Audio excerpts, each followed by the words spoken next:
I'd just like to share that tango is unique among all partner dances because it puts leadership and followership such at the forefront right from the beginning.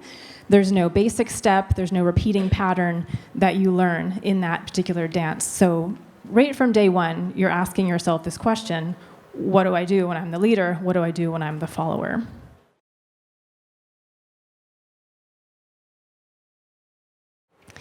I'd like to tell you a quick story about two of my students. Let's call them Tom and Nancy. So Tom and Nancy come into my studio for a private lesson. And right away, Tom starts talking and he says, okay, I'm trying to do this turn to the left, and I'm like moving my chest over there to the left, and she's not going. And then teacher X was like, well, you need to turn your hips first and then whip your hips around. And then maybe I'd pull my left shoulder back and then kind of move my right elbow forward. And Nancy, she's over here kind of looking out the window. So you might recognize this dynamic from some offices you've been witness to, some teams maybe you've been part of, that those embodying the role of the leader are like, I'm going to figure this out, I'm going to fix what's broken, let's like get through this. And the followers are kind of like, what do I do? Right? They kind of show up and they're like expecting to be told something. So this, for me, is just so emblematic of this big question that we're all asking ourselves now: employee engagement, right? Or follower engagement, we might say. What is the secret that will unlock engagement and therefore so many other important measures, right, in our organizations? So as an instructor, what I know here is I need to get the follower engaged if this couple is going to do anything together. So I say, hey, Nancy, what do you think of this turn that Tom's talking about? And she says, I don't know. I just don't know what he wants me to do. So still pretty passive, right? But at least she's talking to me, which is good. So now we're clear that Tom is frustrated because he's trying to make something happen. It's not working. And Nancy's confused because she doesn't know what to do. So I asked them just to play a game. I say, let's try something. Let's just try thinking of this dance as a dialogue. See what happens.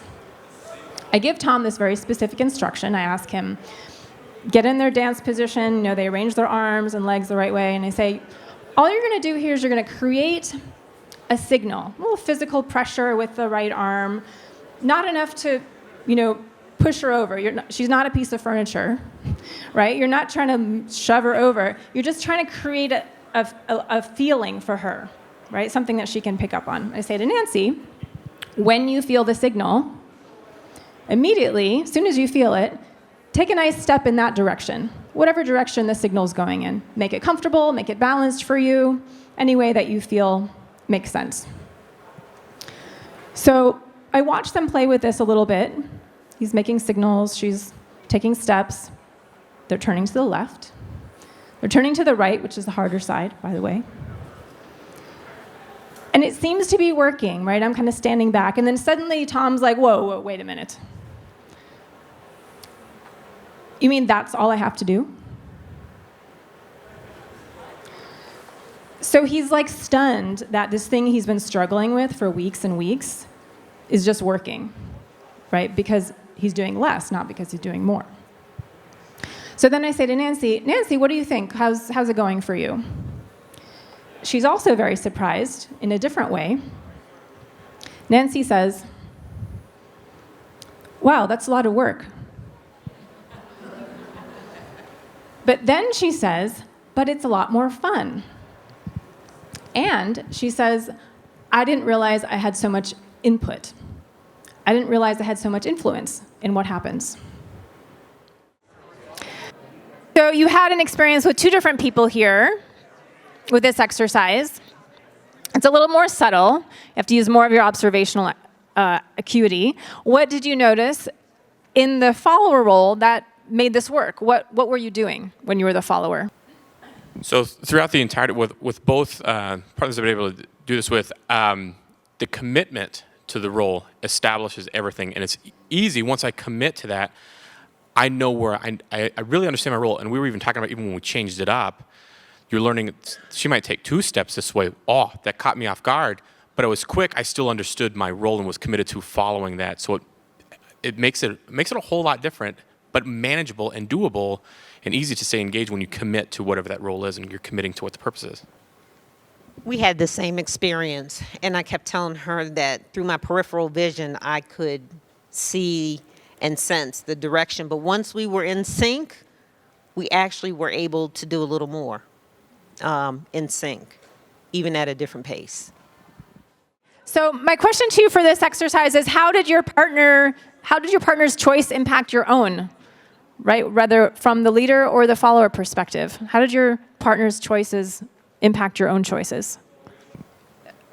His choice made me want to do something really special, different. So after we had collaborated together, and I know you told us to change partners, but I couldn't find another one, so we stayed.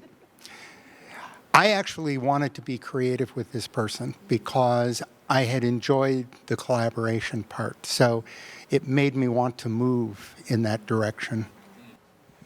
Okay, for me, generally, it's more comfortable to do things by myself. But I never get to create anything as beautiful, or would never have the idea if there weren't somebody who did something I didn't expect, or then I had to add on to that. So this cooperation, this collaboration actually takes you to levels. At first, it feels a little uncomfortable if you're more introverted like I am, but afterwards you feel so like you accomplished something so beyond your capacity. So it has to be a collaboration. Yeah.